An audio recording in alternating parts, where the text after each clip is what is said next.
We'll look into a scenario in which Czechoslovakia returns in 2023. And what would happen? Well, basically not much. Czechoslovakia was a union between Czechia and Slovakia. Pretty much, it was made after World War One, in the treaties following World War One. And another thing about it was part of World War II. It slowly got divided until it was basically part of every around it took a piece, including the no Germans, the Poles, the Hungarians. Yep, every did. But not this time. As they get revenge on one of their Hungary, who was a part of taking apart them. And Austria doesn't join the war, no. Maybe, but Austria says, no, we don't need to. Let's just watch this unfold. And they do. As most of the action taking place pushing towards Budapest. And at this point, an encirclement's made and it's wiped out, with Budapest being taken. Hungary is going to capitulate soon. With Hungary capitulating, with most of its cities gone, Czechoslovakia is ready to take a bite out. And troops are starting to move onto the Austrian border. Eventually, 20,000 troops amass on the Austrian border. And Austria is like, what is going on? And it soon gets to a few 100,000, and then war is declared as it hit 150,000 troops.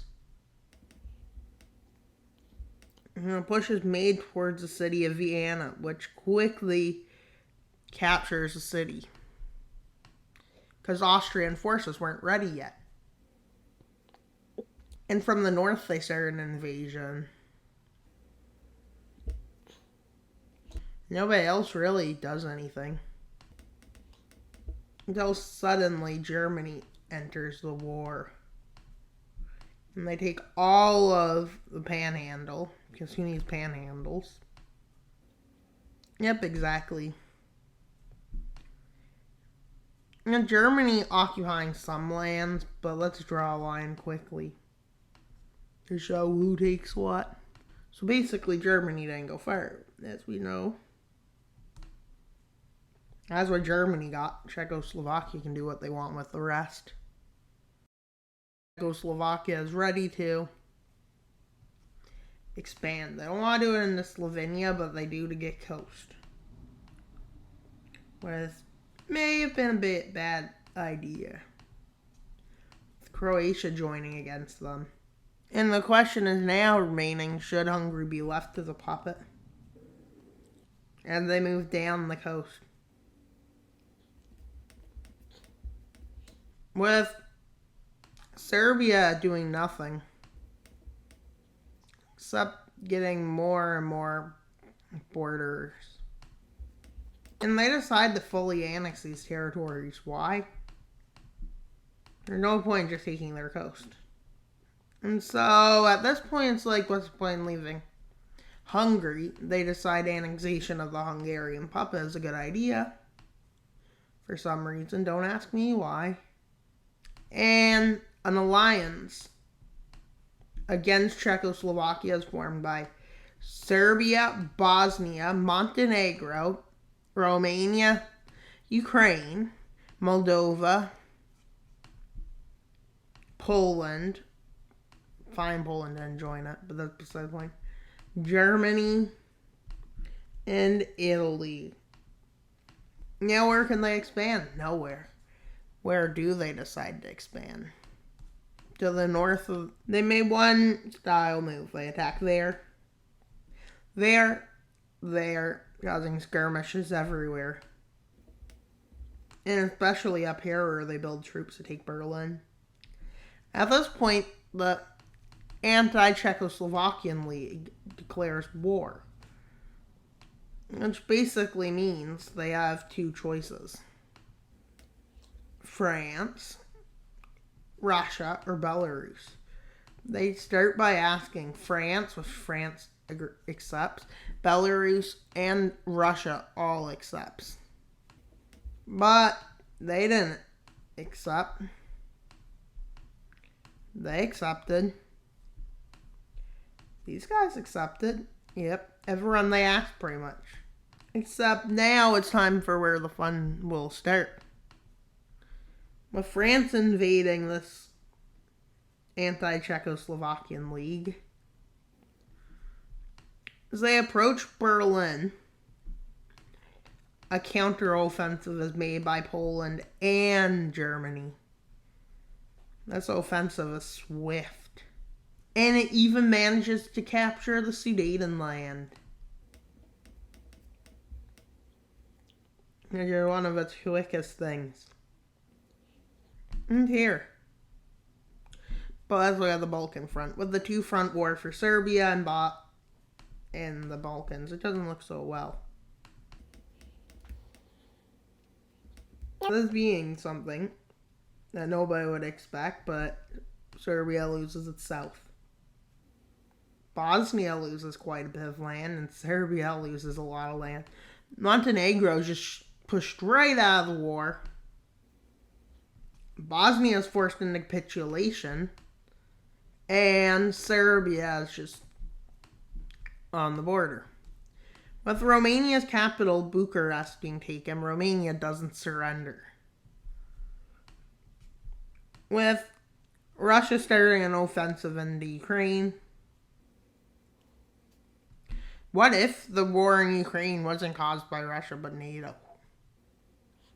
And no, that's not real life. Oh, what if NATO invaded Ukraine? Yeah. How would that go? Belarus and Russia moving south. And Russia making an offensive here and an offensive there. With the Battle of Kyiv breaking out, Kyiv follows as Kiev is also fighting this front.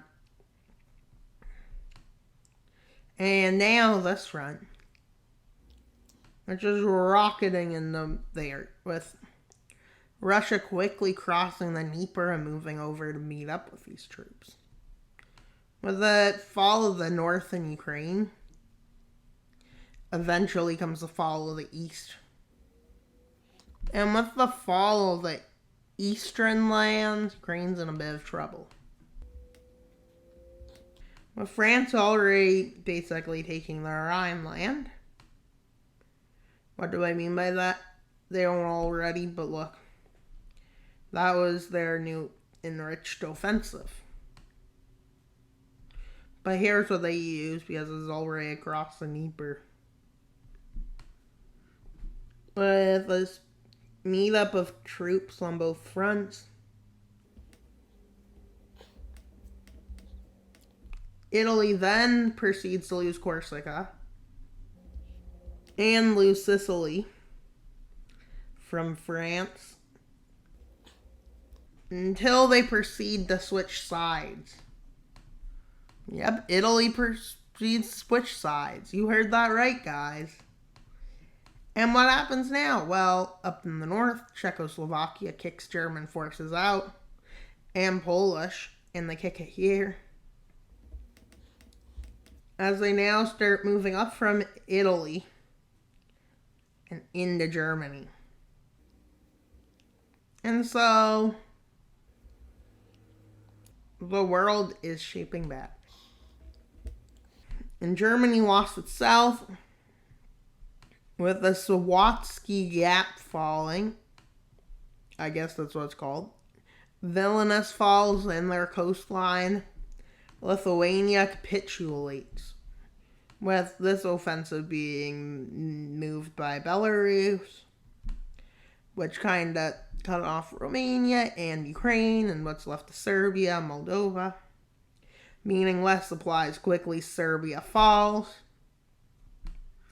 and Romania's on the verge of capitulation.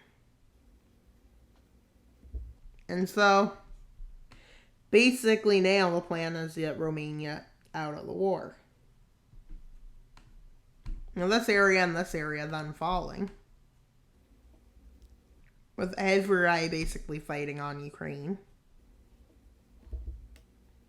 With Ukraine basically being weak now. And Ukraine split in two. Its encirclement has nothing that they can do. But the rest of Ukraine surrendering at this point because there's no way they can fight this. But yeah. And the push towards Berlin renewing. And this time it's successful. With the push to Warsaw beginning. And this has made one of the greatest military successes. Now this capture of Berlin and Warsaw, they're making stronger looking. Kind of looks like territorial. Get it? We're, territorial. Belarus and Russia being moved, troops from Ukraine being moved in. Poland's nightmare of being invaded by two fronts is renewed. Well, it's kind of three fronts.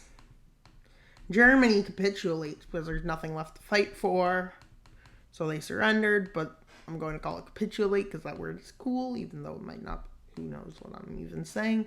Let's just keep it irrelevant. Now, this was a pretty cool video.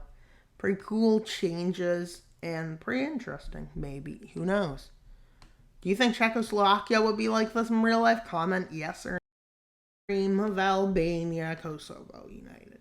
France got Rhineland and northern Italy, so they now have access to the Adriatic Sea. Bulgaria is just a random mess. Oh wait, I'm finished. They're not finished, guys. Give me 1 second. See? Not finished. I told you guys. But you guys didn't believe me, I guess, maybe? Not finished. And so, yeah. Now they're finished. Expanding. Okay. Trying to take the spotlight, I see, Bulgaria, but you failed to do so. But it's a good expansion, personally, I think. Bulgaria looks like that. For sure. For sure, Serbia and Romania are not going to be angry. And then a war breaks out and they end up... Then everybody in the Balkans sees that Russia or somebody's going to invade. So they all unified. Yep, that's what happened in the Balkans. And look at Czechoslovakia. It looks like Austria-Hungary. But it looks like the Hungarian... Looks like the Austro-Hungarian Empire, if a big chunk was taken out of them, kinda, and they expanded north into the east. Doesn't make sense. But yep, that's all for today's video. Please like, subscribe, and comment. Wild Mapper out. Bye, guys. Also, we have 28 subscribers to go till our goal. Bye, guys.